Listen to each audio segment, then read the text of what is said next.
हाय everyone जय Jagannath welcome to my another mini blog मो माँ को पाई कि मंथली मेडिसिन नवा पाई कि मु आज सकाळु सकाळु आसी पहुँची जाइछि Central Hospital of East Coast railway.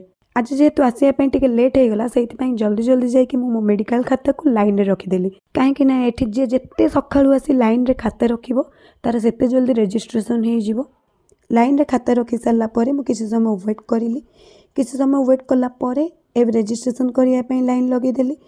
Registration हो सारला परे तो डॉक्टर आसिया पई किछि टाइम थिला सेति पई कि मु चलिली मो पेट पूजा करिबा पई कि एठी मु आसिकी पहुँची जाइछि दहीबरा पाखरे। दहीबरा खाई सारला परे मु आसी पहुँची गली हॉस्पिटल रे।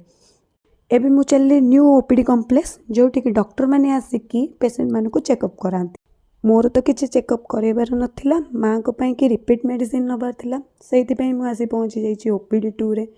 जेहेतु मु आज टिके लेट रे आसीथिली सेइथिपाई मो सीरियल नंबर मध्ये लेट रे पड़थिला। एते समय वेट कला परे डॉक्टर को देखे सारा परे मु आसी पहुँची जाइथिली मेडिसिन काउंटर रे। मेडिसिन काउंटर रे मेडिसिन नेकी मु चलिली मो घर को। आज पई वीडियो टिके मु एठी एंड करूछि। भल लागिथिले लाइक शेयर सब्सक्राइब करिया को जमा भी भूलिबेनी।